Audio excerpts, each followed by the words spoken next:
Okay, so before we dive into the playbook, let me get some context. So today we're talking all about how to become known, how to evangelize your value internally and build the credibility across your org. And obviously you've done that not only internally, but then across the entire community of product marketing. So you've lived this story firsthand. Tell us more about that entire experience. Help us set the stage for us. Yeah, for sure. So many people don't actually know my background. So I had my own company for 6.5 years. And with that company, it started off as a feminist body positive lingerie brand, which then turned into an e-commerce play that housed other people's brands. And then it ended up being a complete tech play. So there I was able to build out the sales team, marketing function, product team, everything. It was wild. We were manufacturing in China, Morocco, the UK. We had our warehouse up in Scotland. It was an operational nightmare, but it taught me so much about product marketing. It was like a product marketing crash course, honestly. And then I was a CMO for 2 years after the exit of the company, because then Timo, the CEO, had mentioned, I had seen you a lot on Twitter, because I was very active on Twitter at the time, believe it or not, Elle. And he reached out to me in my DMs and said, we need to hire you because you are just like a disruptor. Because at the time with my company, I was basically shown in every major publication, from CNBC to The Telegraph, the London Evening Standard. I was in every major publication for PR reasons because we were just such a major disruptor in the tech space. So being in C-suite for literally 8 years. When I then entered into corporate America, when I was headhunted by actually a PM who then referred me internally, I entered back into the IC role because everything that I'd been doing up until that point, Elle, was literally IC product marketing role. Even though I was building out teams, building out the marketing function, it was all product marketing centric, even though I didn't know the terminology, right? Like at the time, I didn't know that differentiation and messaging and all of that. I was like, how do we find clients? Like, how do we compete? Like, how do we speak to them? Like, what the F is going on, And that's when I entered into corporate America and I'd realized, oh, shoot, I have zero respect here. No one cares about me or my C-suite or they don't automatically respect me because I'm in that, power position, right? So my visibility was literally, it gone from 100 to 0 real quick. And on top of that, I had a micromanager who, for some reason, we clashed the entire time that he was at the company. And it caused a lot of stress. I started grinding my teeth at night. I thought I had to quit the company to a point where I had such a detrimental impact on my mental health, my physical health. I was like, I think I just have to quit this organization because I don't understand what the heck is happening. Because me as a person, I remained the same, Elle, right? I was the same Hattie across all the different organizations, right? All the different roles. And now that I've entered into corporate America in this IC role, I was like, what has happened? Because my knowledge has remained the same, if not improved even faster. But I'm being perceived as someone who's an actual, just a little ant who can be downtrodden, who can be undermined, who can be pushed to the side. I was like, is it a sexism thing? Is it even a racism thing? I don't understand what is happening. And you're racking your brain trying to figure out, how did I get here? Completely. I had to invest in so much therapy at the time. I had to invest in coaching. I was like, I don't get it.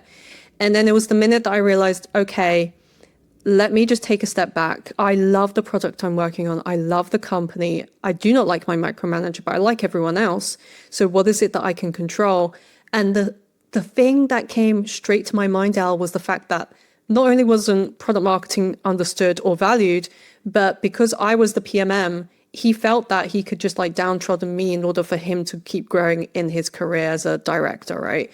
So after I realized that, I was like, okay, well, before I quit, let me see what an impact I can have within this organization, but within my role. Let me see this as a growth moment. Let me see this as an opportunity for me to improve and see what can happen.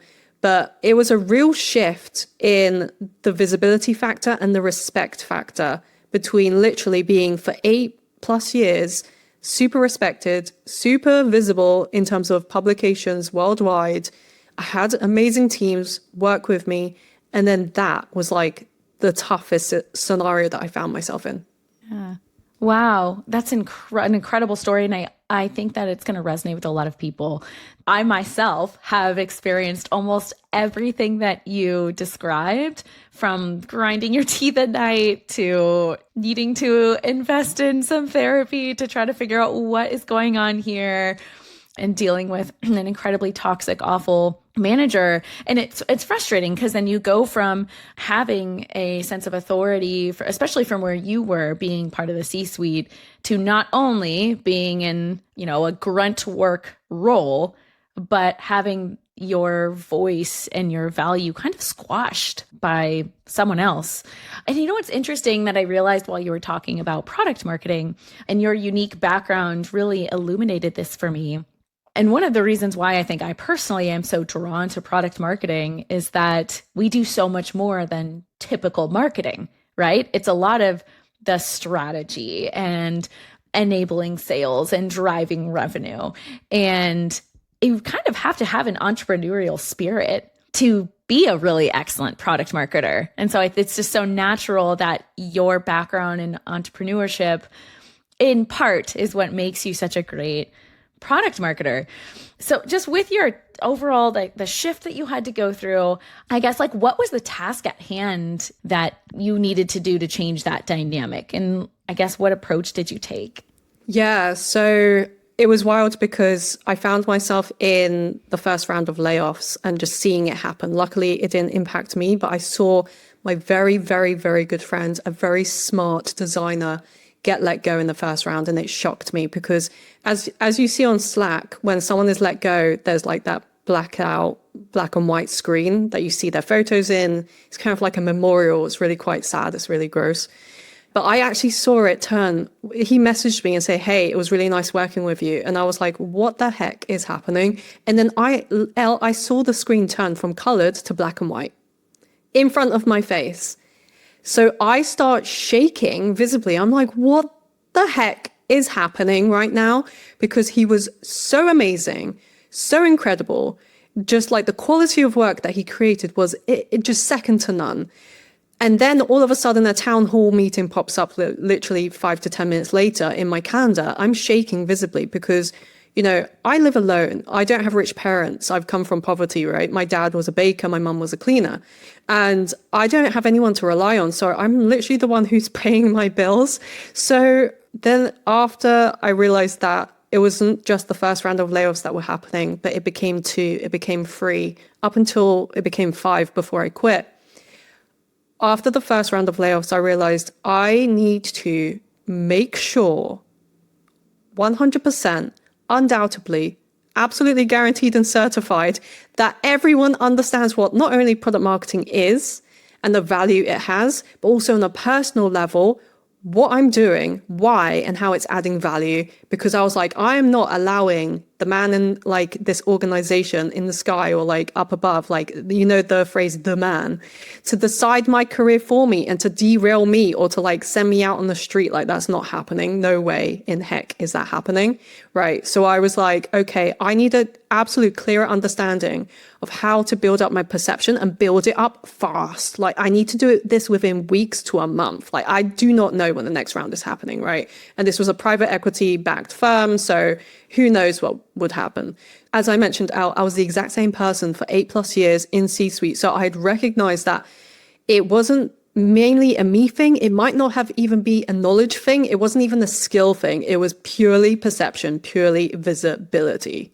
Yes, exactly. So then what happened? What was the result after you decided that you need to take control over the visibility and perception?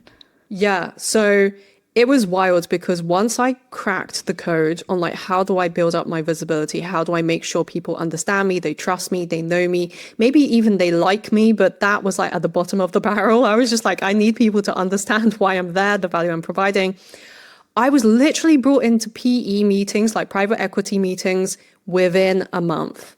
I was known by the private equity firm. I was known by the C-suite. And this was an organization of 500+ people based out in America. I was the only UK employee at the time. And I was working completely remotely. So, working remote first has a completely different set of issues when it comes to visibility and, building up nuances and schmoozing and all of that stuff. So I'd recognized the result was really fast. I was brought into the private meetings with the stakeholders, really important ones. I was getting the airtime and the air coverage that I really, really required. So it was fascinating because once I started to see this happen within my own career, I was starting to teach this to the new PMMs who were being brought in, because as the function was growing in its value and the PE firm who were obviously backing the company, they were now investing more in product marketing. So I was teaching my colleagues how to do the same thing, how we can all build up our perception, our visibility, make sure that we're really brought in, we're a key stakeholder at the table, right? And even like I was managing up for my manager and making sure that she was always brought in, whether she was the CMO, the VP, like I had very different managers at very different times, right? But I was making sure that she was brought in, because it's one thing to be a woman in tech, but to be a woman in C-suite, in executive level in tech, I'm just like, I'm here to support you, girl, like fucking crush it. But what was fascinating, Elle, was like off the back of it, off of like learning what I did in my career, but also for my colleagues, other PMMs started to reach out to me because I started to post on LinkedIn. I was sharing my learnings and they needed guidance. And I didn't actually want to be a coach. I'll be real, Elle. Like the reason I started posting on LinkedIn and started building myself up was not because of narcissistic reasons. It was purely because I wanted to secure myself, my career, and make sure that people understood what I was doing. So me posting on LinkedIn was literally also a route to do that. But there was a changing point when I started to realize, I think I'm destined for more. I think I'm destined to potentially be a coach for other PMMs, was the fact that I had a lady based out here in London reach out to me. Her name is Rice. And she DM'd me and she said, I'm under the weight of the world right now. I don't know how to battle my way out of this. She said that stakeholders don't understand what she does, her value. She's not respected whatsoever as a young woman in tech. And I was like, my goodness, okay, I cannot even fathom me gatekeeping the information that I had learned. So I taught her everything.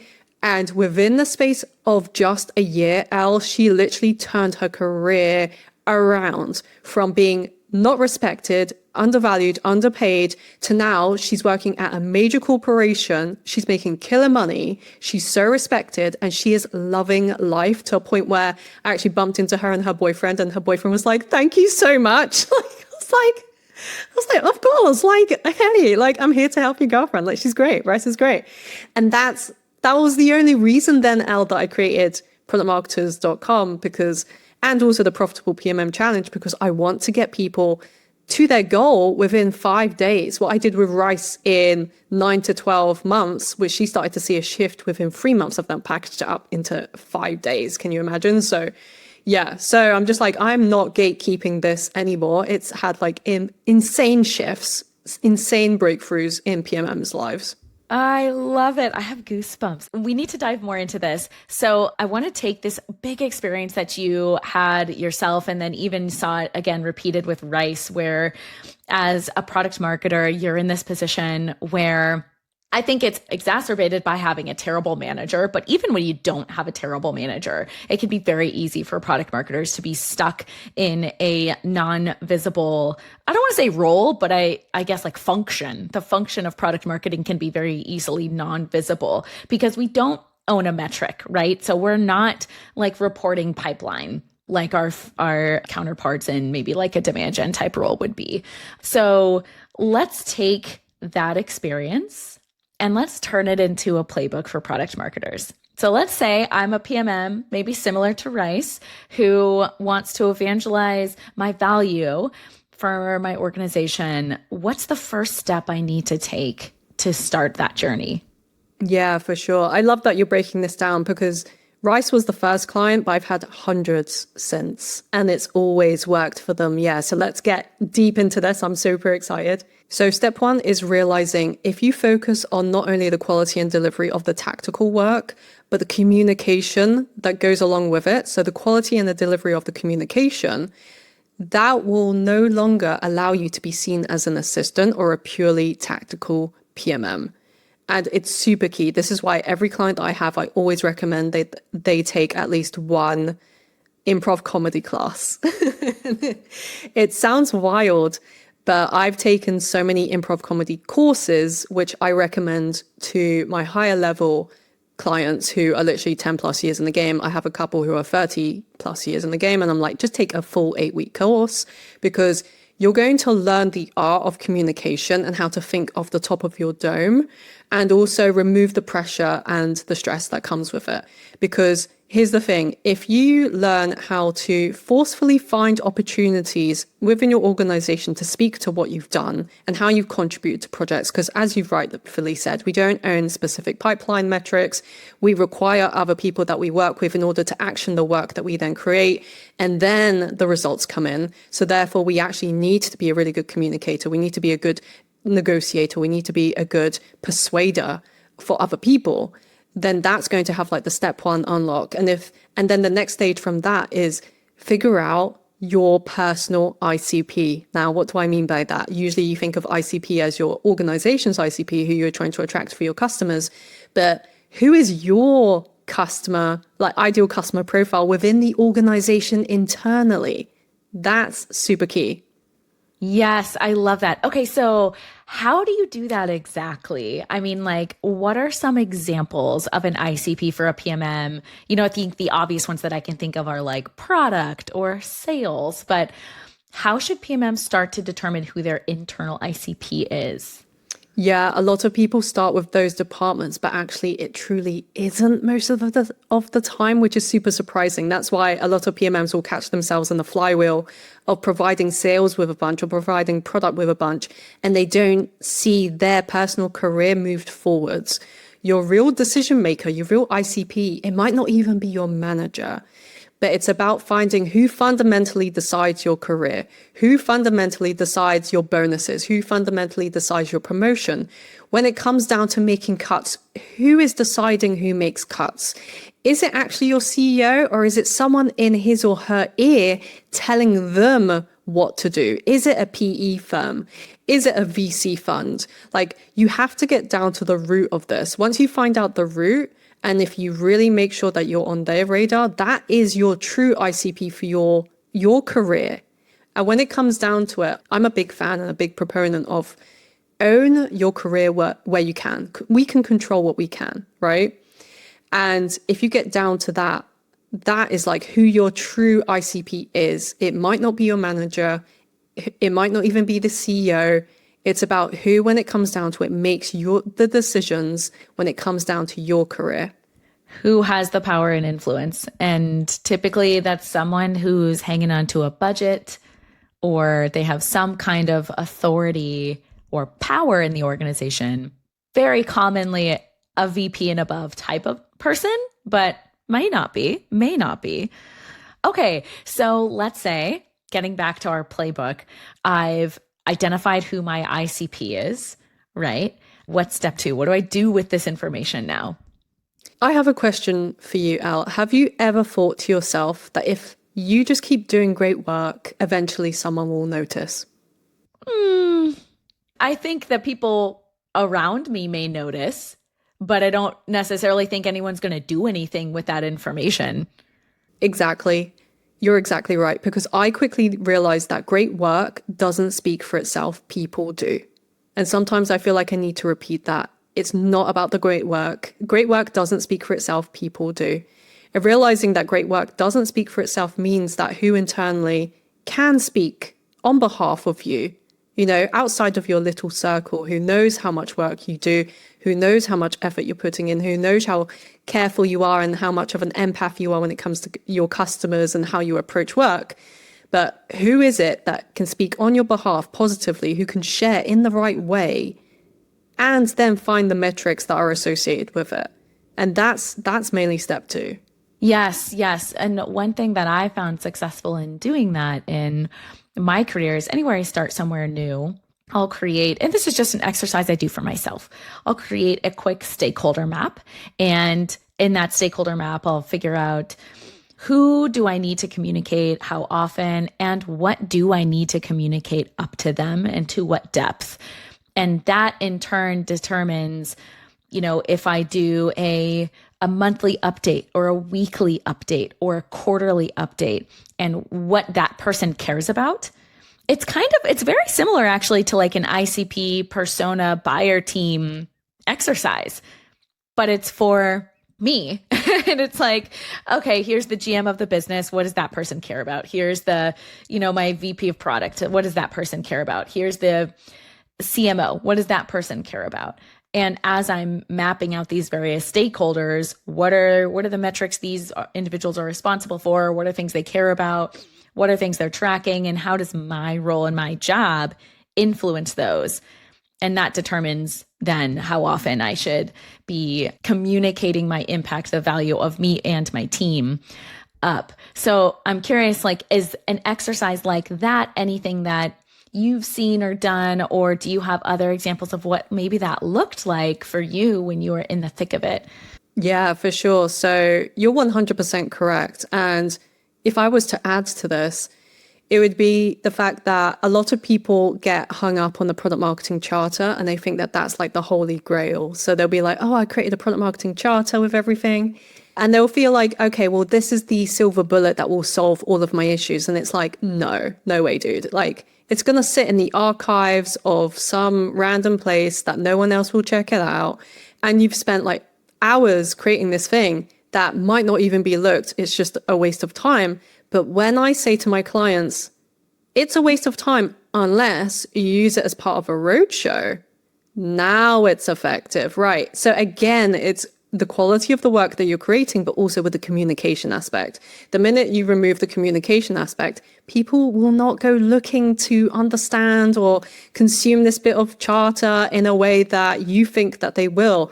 And I'm a big fan of moving away from egocentric product marketing. Whenever I Google something and I see an article written on behalf of product marketers and it's so utopian and it's so egocentric and it's like, if you do XYZ, you will now be, part of a unicorn company and everyone will respect you.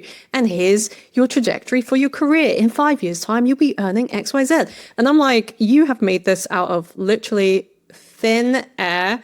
And when it comes down to like seeing this level of, okay, well, if you just create a charter, everyone will understand product marketing and everyone will promote you. And how great will that be?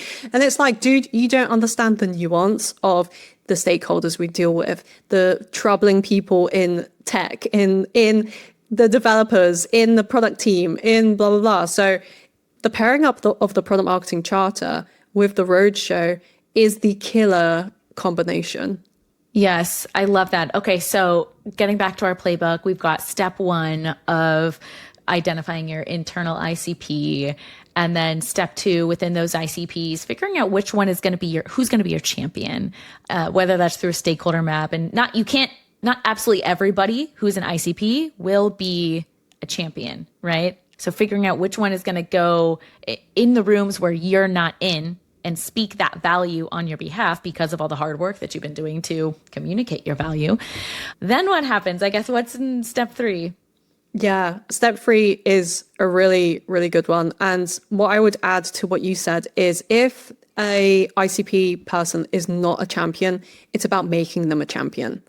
Like, it's important to manage up and to make them a champion. Yeah, so it's not only just like seeing who currently can speak on your behalf and who can validate what you're doing, but also if you are seeing that there are blocks there in the person who basically decides your career at this organization, you need to unblock it. There has to be process in place in order to do that, which leads to step 3, which is creating a system that is on autopilot to build up your visibility and your perception. Because it's one thing to do a one-off piece of, roadshow once when you first joined the company and then you've left it and now you're 3 years deep and there are new hires being made and they don't understand what it is you do and they're treating you in a really disrespectful way. Versus if you make sure that your visibility and your perception was on autopilot in a system that you can create, that's how you do it. So it's not just like a one-off, one and done piece of work, but it's something that you're constantly building, because I would presume that the function of product marketing is always changing, especially now with AI, and our role is becoming less tactical, it's becoming more strategic, and therefore it's even more important to validate, well, why is it? Here's a question I always ask my clients is like, we're always thinking with my clients in productmarketers.com, I'm always saying to them, we need to always justify why you're worth over 6 figures. like always. And how can we always build upon your career and everything that you've done, all of your skill sets? All of them are so talented, so incredibly intelligent. Even the people that you have on your podcast, Elle, have just been like groundbreaking people, right? So it's about like, how do you validate that? And creating a system is the way to do it, because hard skills is what product marketing is told to own, but not communicating the value that we're creating is really doing us a disservice. So not seeing as the communication piece as a one and done thing, or being like, oh, we just launched the go to market, that's done, move on to the next. But how can you communicate the improvements on it? How can you communicate the, I don't know, like how you're evolving it? And just make sure that you're always front of mind when it comes to it. Mm-hmm. Mm-hmm. It sounds like communication is so key in part of that, making that repeatable autopilot system. And I'm really eager to hear more about that. So, which I don't want to get too ahead into the content that we've got. So let's do a quick recap. We've got step 1 of figuring out the ICP, step 2 of determining the internal champions and making sure that you unblock any potential champions that are part of that, and making sure that your impact is seen and measured by those champions. And then step 3 is building that repeatable system to communicate your value, which is that's just such a powerful mind shift in how we do product marketing. So then coming back to my one last question for you on this topic, and I guess for any PMM who's out there listening and trying to build credibility and influence in their org, what is your final piece of advice as they're trying to create that system and build out their champions and identify their ICPs? Yeah, this is a crucial piece of advice that I would give. And I have a lot of male clients, which always surprises people. And I tell them, because they're always like, Hattie, communication, how is that important? Or, oh, being authentic, how is that important? They're always, and I'm like, dude, please just hear me out. It's not woo-woo stuff. It's super important. But one thing that I've recognized amongst PMMs when they first join me to when they leave, or when they're like 6 months deep into our coaching, is they will start off kind of acting like as a professional, being like, oh, I need to act a specific way, or I need to pretend to be someone that I'm not. And the biggest unlocks that I've had in my clients in terms of them speeding up the rate of them getting to their personal goals in their career has been when they've relinquished the control and said, I'm going to fully lean into being me unapologetically. And it sounds very woo-woo, but it's actually not, if you really think about it. Because if you don't spend the time changing yourself, in putting yourself into a completely different version of you, you're basically, if you do that, you remove your complete edge, you remove your unfair advantage, you remove the gifts that you've been given.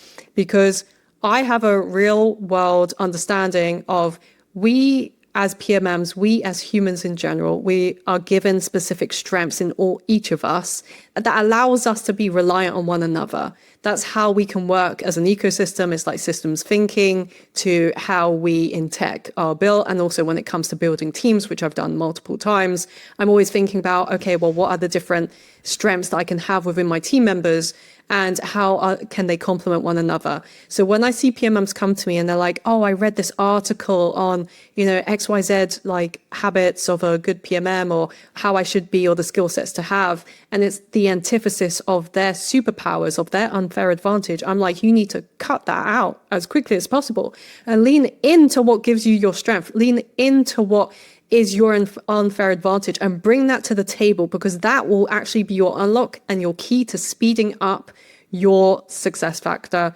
And I actually break this down in my Profitable PMM Challenge. And I break it down because it's interesting, where I've attracted all different seniorities, from PMMs who are literally 1 year in the game to 30 plus years in the game, from different industries across payment to pure SaaS.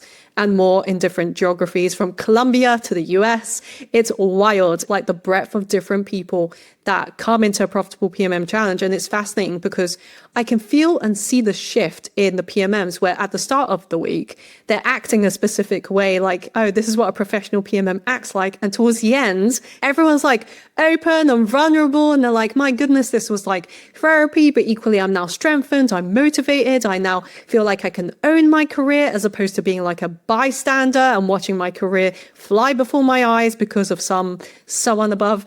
It's so fun, but also it's just so groundbreaking that I truly believe if people do the internal work, that's why I'm a huge fan of therapy in my own life. And I'm like, I recommend it if my clients need to do it. I'm like, maybe you might want to think about it. But delving deep into, well, what is it that makes you unique? And therefore, how can you bring that and like strengthen that muscle and make sure that you don't allow that to wither away in your career, but you use it as your superpower should be? Absolutely. I love that. Resonates so much with me. And it's a lesson that it took me a while to learn early in my career. I am very obviously a high energy, enthusiastic person, and being female, being a woman, being very feminine. It was hard earlier on in the B2B tech world. And I was very quickly, very often stereotyped. And it was just hard for me to try to figure out what I should do with this this energy and enthusiasm because I couldn't turn it off. Right. So I had to learn, well, how do I use this actually as a superpower? Yeah. And how to use it to influence and motivate people. And I was able to do that, but it took me time to not be stereotyped as, someone who's airheaded and not competent, right? I had to prove my competencies along with my enthusiasm and my high energy. And that took time to do, but it's an ongoing management of my superpowers. So I'm curious, if I were to join the Profitable PMM Challenge today, what could I expect as part of the experience? Yeah, I think you would honestly find it groundbreaking, Elle. I would love to have you as part of the challenge because you're able to really go in deep into the systems thinking behind everything that's done. Because I think a lot of product marketing content is always around the end result. It's like, oh, create this PMM chart or create this, breakdown. Here's an asset. Here's an asset. Right. Here's a framework. Here's the final thing. When actually I go in deep. Like actually deep. Yeah. It's all about the system and the process, not necessarily the end result. Exactly. It's like the context in which everything else is built. And Yes. I do that for my clients in terms of if you want to learn how to absolutely crush it in your career, take the challenge. And Elle, you would be able to do that because you were undermined for being feminine, you were seen as like the airheaded people. And I'm telling you, the PMMs who've been in my challenge so far, they've literally come with these topics. And the men in my challenge have said, I faced workplace bullies. I have dealt with being undermined. Yeah, because I found this unique trait in us PMM specifically, which is we are majority on the whole empaths. We actually care about our customer. We care about doing good work. And therefore it gets used against our advantage by people who want to use it for their own advantage. A lot of PMMs that I speak to and have helped are typically introverted. I'm actually an introvert, believe it or not. And I'm an introvert who acts extrovert in order to get the job done and do what I'm meant to do on this planet. By God's will. And I've recognized that a lot of introverts are pushed over by the extroverts. And again, where do the extroverts lie? Usually in sales, usually in product, usually they're very up their own bums. And we need to face that. So the challenge, it really goes in deep. It doesn't just test you on the product marketing knowledge you have. You literally don't have to learn anything else. It's all about me saying, show up as you are with the knowledge that you have. You have all the skill sets already. You have all the knowledge already.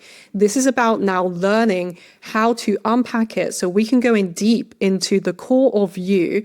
I will give you homework every single day for you to do. Every day builds upon one another. And by the end of the week, you will feel your life and your career changed. And 100% out of 100%, 100% so far. Does that even make sense? Like 100%, like whatever. Doesn't matter. It doesn't matter. Like, I'm excited. Yeah, like 100% of people so far, of PMMs so far have been like, that was insane. And at the start of the week, they're like, Hattie, we think you're crazy. But by the end of it, they're like, I see why you did that now. And I'm like, yes, thank you for trusting me. So honestly, Al, like, I would love to have you in the Profitable PMM Challenge. You'd be you'd be perfect for it. So fun. Thank you. So shameless plug for anyone out there who's curious, check out the PMM Challenge. 100. Yeah, 100%. 100% out of 100%, Al. Like, I'm going to make that a thing. Yes. I love it. This was such a helpful case study on how PMMs can bring their value to the table and be seen and known in their organization and go from being underestimated and undervalued to being appreciated and having their careers just absolutely take off. So thank you so much, Hattie, for showing us all the work that goes into that and how PMMs can get started today. All right, so that closes the first segment of our show. Now I'd like to move on to the second segment of our show, which is the messaging critique. So if anyone has listened before, you know this is the part where Hattie and I, as product marketing experts, get to analyze real world marketing. And the fun part is Hattie gets to choose the company that we take a look at. Before we get started, just going to go over some really quick ground rules. We're going to pick a company, or Hattie has picked a company that we have an understanding of the customer on, or that she has an understanding of the customer on, because great product marketing, you can't just pick a company or critique messaging on a company where you don't know the customer. So that's how we select the company. And first, Hattie's going to tell me something that she's loving about the messaging. Second, something that she wishes the PMM would have done differently or considered.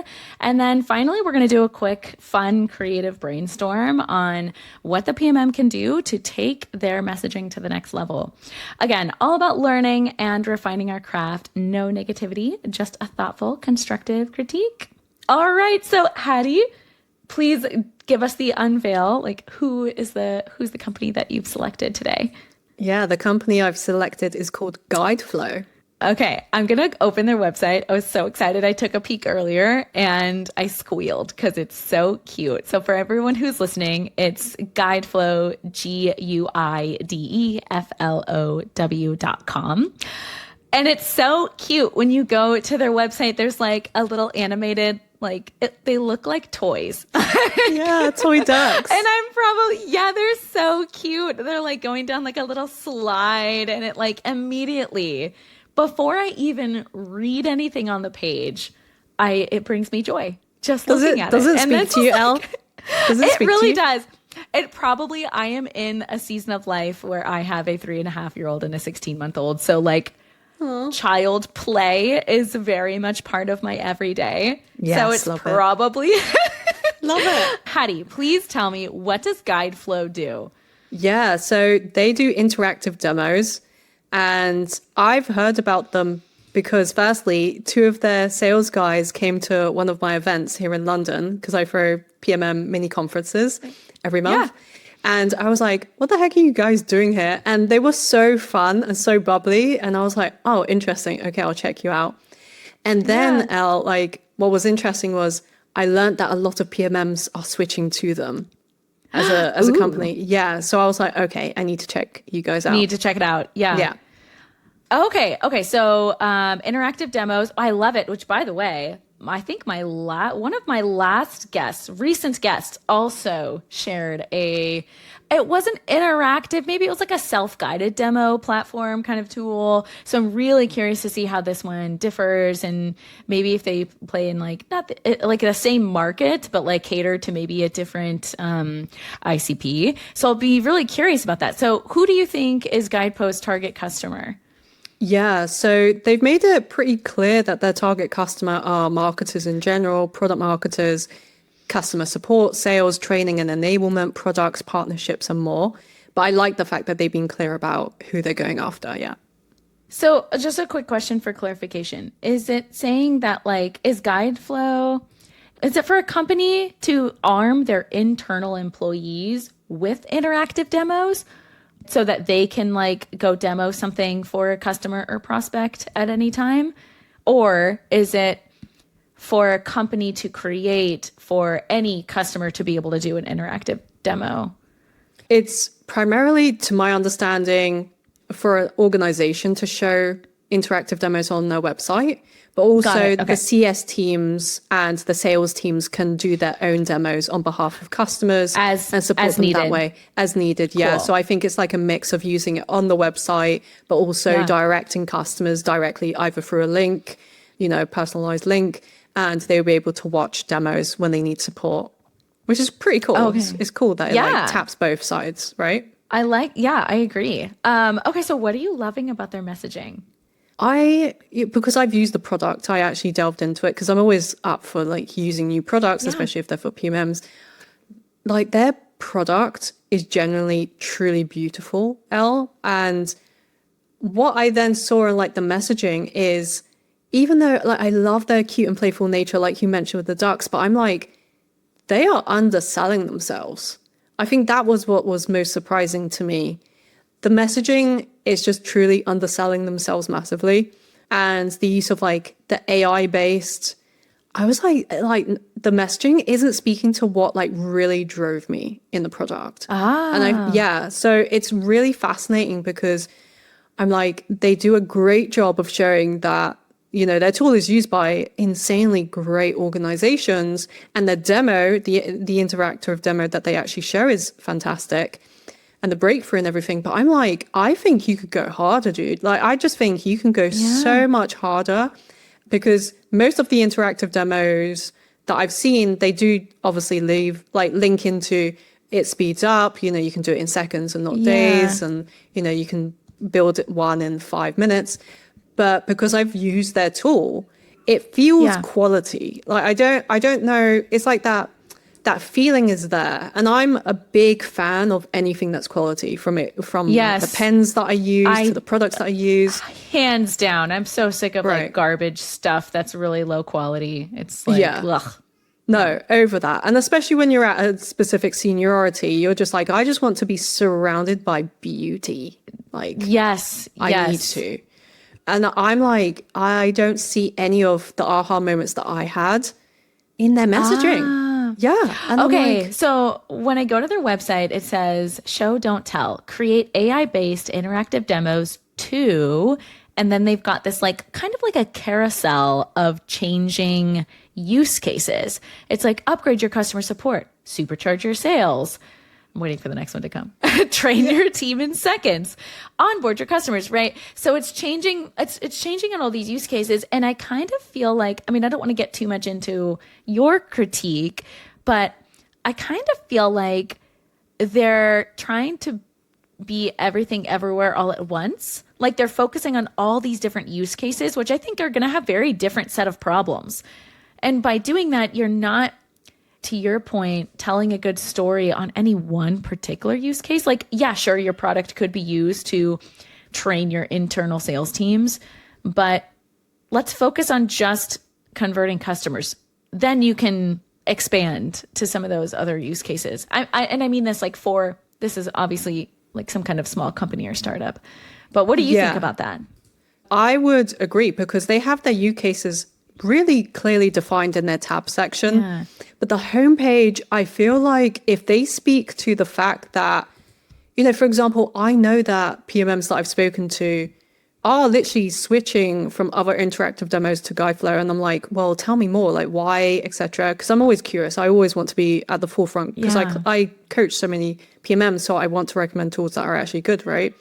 And I'm like, my goodness, their homepage could be so much more like sassier and bolder. They can say, hey, you've heard about all the other interactive demos on the market. We are the one that everyone is switching to, because we are like, if you are sick of, low quality, buggy, really just disgusting product, like sell the problem.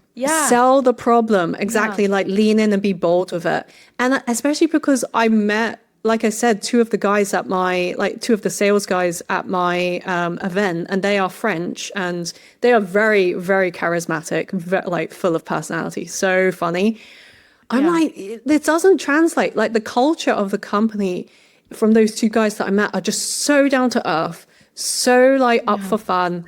And it just feels like you said, it feels too samey, you know? It says like AI based interactive demos too. And then it speaks to all the different use cases. And I'm like, dude, like the show don't tell for sure, but I would be like fully bold. Like, we are the new company on the block. Yes, we're a startup. Like, just lean into what it is they are. And this is basically similar to what we were speaking to earlier, Elle, around like, if you have your unique differentiator and your personal superpower and your unfair advantage, lean into it. Do not hide it. And I think the homepage, at least what's at the top of the fold that we're looking at, it doesn't highlight the real true differentiator, to me at least. Right. Yes, exactly. And I was just going to say, as I'm kind of just clicking through their website, and I don't want to critique websites, right? Because that's not what product marketers do. Although we can give some feedback around how they're telling the story on the website. I just feel like when I first landed on the page, I said I immediately felt joy. And then it started to fade because it seemed like you said, like, oh, this is just another same old AI powered interactive demo tool. That's probably some cheap, like they made the code with AI in a week and it's, you know, hasn't been versioned and it hasn't been tested and, you know, just not that joyful experience that I was hoping to have. But it sounds like the product really does give you that. That's it.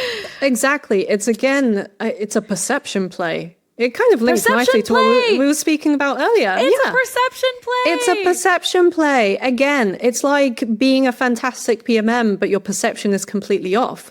And it's the same thing here because this is why I want to use it as an example, because I've been in the product. I've been in the product and I have tested out so many different interactive tools that I know that this is quality stuff. Like, I was like super impressed.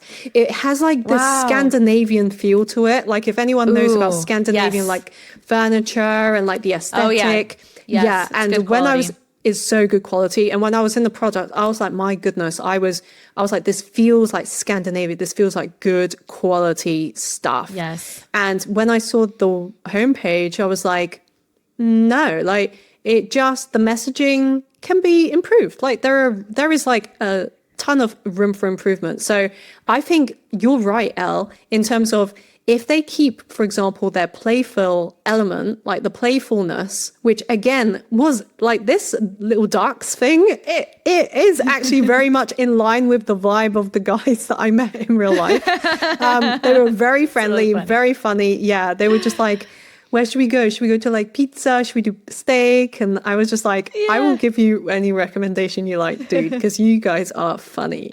Yeah. So I think like putting the playful nature with the fact that they have personality, they're extremely good quality, they're used by all of these amazing organizations, and just showing more of that take. And I would say go bold with it. I would love to rewrite this messaging. Yes. Oh, okay, Guideflow. We love the product. We love your playfulness, and we want to see more bold, playful messaging. Yeah, for sure. Big time. Okay. But shout out, you guys are on the right track. Everyone, we got to iterate along the way. So, Hattie, one thing I always try to do on this podcast is to make room for gratitude. So I'd like to move on to a moment of gratitude because in product marketing, none of us get here alone. Obviously, you have a ton of clients who relied on you to help reshape and reform their experience as a PMM. And I know myself, I've had so many mentors, from people who didn't even realize that they were mentoring me to direct managers who are making it an effort, like to actively mentor me. So I want to thank you for your time and effort to do this episode today and to share your expertise. So thank you so much for being here and doing that. And then before we wrap up, I want to turn it over to you, and we'd love to hear any PMMs that have helped shape who you are and the amazing Hattie the PMM. Give them a shout out. Yeah, no, thank you so much for having me, Elle. This has been an absolute pleasure. And I want to shout out my previous PMM colleagues who joined Tempo after I was brought in. And they've been exceptional people, like truly. And I've actually made lifelong friendships with a few of them. And just working with exceptional PMMs really allowed me to up-level myself in ways that I had no idea that I could do in a short space of time, right? It's just been such a blessing, especially since I had that micromanager who really started off the sequence of events and the adventure that I had there into a way that I thought wouldn't end positively. But the PMMs that I've worked with directly have been exceptional, including my manager, even the VPs. Like, just, my goodness, I have such good friends now out of it. And I want to shout out some, like Eric Holland. He's amazing, part of We're Not Marketers, and he's just been such a good friend. And yeah, I love that man to the depths of me. I'm a big fan, and obviously a big fan of the show and everything. Absolutely. Yeah. And he's just been such a big supporter. I think we vibe on a completely different level where we understand in the space of product marketing, being like an influencer, I guess. Yes. A lot of people think we come from a place of like narcissism or a place or a place of like wanting to, I don't know, be in the spotlight, when actually what we're truly doing is just like what you're doing, Elle. You're putting other PMMs at the forefront and at the spotlight and trying to move the entire product marketing, division or industry forward beyond what is like the very generic utopian content. It's that I can't gatekeep this. Right. Exactly. Like, I hear an amazing product marketing story and I'm like, people need to hear this. It's so good. Yeah. And your podcast has been amazing. That's why I'm just like so grateful you've had me on, because I've been like a huge champion of product marketing adventures from the start. Yeah. Because you have, thank you. I really have. Yeah. Because I don't know if you remember, but I reached out to you when you announced like your first episode. I know. And I was so flattered and just beyond, I was giddy. Hattie. Stop. I was giddy to speak to you because I'm a huge fan of people owning their life, of leading into their superpowers, of doing whatever the heck you want to do. If you want to create a podcast, go for it, girl. Like, I'm here for you. I'm backing you. I want you to thrive. Yeah. And I think what you've done has been exceptional. So, I want to thank you for being an absolute game-changing person who's leading the way. You're bringing these like amazing quality conversations to product marketing, and it's just been groundbreaking. So yeah, I want to thank you. I want to thank a couple friends who have become like, they were like PMM friends, but now they've become actual friends, like Louise Dunn. I love that. Anna Bienes, yeah. Well, it used to be like they would just come to my events, and now we go to spas together and brunches and dinners. I love it. Like actual Isn't friends. Isn't that the best? It's the best. It's the best, honestly, where I can speak to them about, dating in the London scene, and they can be like, oh, I'm married. And I'll be like, oh, well, you're so lucky. I'm joking. We're just conversations transformed from what do you think about this messaging? What's the customer pain points to check out this date that I went on and exactly, going from like frameworks to like, does he work? I'm joking. Yes, I love it. 100%. Oh my goodness. Yeah, so fun.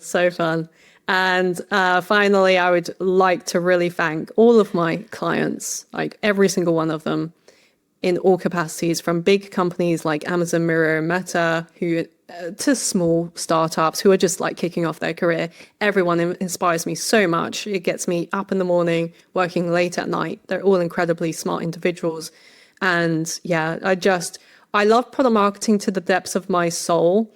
And I think a lot of people, when they consume my content on the first time they start to see my content, they probably don't realize how much I really, truly care about product marketing, because at the start of this conversation, I kicked off that I had built out my company, for 6.5 years. And it was literally that company that changed my trajectory of my life in ways that I had no idea. So product marketing to me was a salvation, because one thing that I don't actually tell a lot of people was I actually built that company when I was homeless. And for a year straight, I was living out of a suitcase and a bin bag, because I don't have the best relationship with my family. And for a sequence of events, it led to that. And I'm like, now in hindsight, I'm like, it was the best thing that ever happened. Thank God it happened. But product marketing was literally a salvation. And the more I think about it, I could probably cry. So I don't want that because you'll get good ratings. I'm joking. But you're not having that from me, Elle. But yeah, like, my goodness. Yeah, product marketing literally was like my breakthrough away from poverty into a life that I couldn't imagine for myself. And that's, again, a reason that's brought me back into my faith. And I would obviously thank God for everything that he's done for me. But yeah, the ability to help other PMMs live out their dream life like I have has been like, honestly, like an absolute blessing. And that's why I'm just so thankful that you're here today. And yeah, I presume you're going to clip this and put this on TikTok. But honestly, I think it's good to be vulnerable. I think it's okay to be vulnerable. And especially since I care so much. And if product marketing can change someone's life in a way that they didn't know, or it can change their kids' lives, you know, Elle, for example, you have 2 amazing kids. Like if it can change your kids' lives from the decision of, okay, well, they have to go to a specific school to now we can put them in a school that we want, or we can go on holiday to a place that we want, as opposed to what we can afford. It's just like, if I'm able to play even the smallest part in someone's career, whether it be they're just in the product marketing world or they're 30 plus years in the game, which a lot of me come to me from that world, which is wild. But I think it's because they see some sort of confidence in me that they can borrow. And I'm like, let's do this. Let's crush it. Which is funny because one of my recent clients, he joined me. He's much older, a person who I didn't think would ever want my coaching. But he was like, I want to end my product marketing career with a bang. He was like, I want to have true impact. I want to have a level of impact that I will be so happy when I retire. And I'm like, dude, let's do this. Let's go. I love it. Yeah, I just love product marketing to the depths of my soul. And thank you for having me. Yeah, and we're so lucky to have you. That's such a cheerleader for others and a true coach who's able to help someone take that superpower and harness it to have that impact. So thank you so much for sharing and for being vulnerable. And I'm such a big believer of his plan is greater than our plan. And it's so funny how something that is meant for you will find you, even no matter how long it takes. So I'm glad that productmarketers.com found you, even though you founded it. Like right, exactly. So true. So true. Oh, and then my last question for you, Hattie, is where can we access your expertise? Obviously, we've got productmarketers.com. We've got LinkedIn. You know, if someone wanted to reach out to you, what's the best way? Yeah, I would say the best way is jump into my DMs on LinkedIn, follow me there. I have my YouTube channel as well, where I go into depth on specific areas of product marketing, have my profitable PMM challenge. So I'd love everyone to come and join it, just see what it's like. Yes. Yeah, I feel like it's going to be groundbreaking. So for a lot of people, more than the hundreds that I've already put them through, you know? I love it. Like just jump in, try it. But also I have my group coaching and my inner circle coaching, which is for higher level PMMs, of different seniorities. So right now I have PMM employees in there. I have employees who want to become freelancers or do consulting work on the side. Really ambitious PMMs who come to me. I think it's because they see what I'm doing and they're like, I can learn from this lady. Because, you know, bear in mind, Al, I only created productmarketers.com and launched it at the end of January. So maybe like 7 months ago. Yeah. And now I'm considered, you know, a known name amongst PMM consultants and coaches who've been in the game for years and years and years. So I'm always about like, how can we use the highest leverage ways in order for you to build up your career, get to your goals as quickly as possible. That's why I was able to be all of the C-suite roles in my 20s and now in my 30s doing this. So yeah, I would just recommend, if you want to find me, I'm on LinkedIn, I'm on YouTube. I'm always down to chat. I'm always down to voice note. So ping me a message and We will definitely link everything in the show notes for everyone. One last shameless plug for Join the PMM Challenge. Yeah, do it, please. And thank you, PMM listeners, for joining us on this adventure today. I hope today's episode leaves you with inspiration to take the next step in your own journey.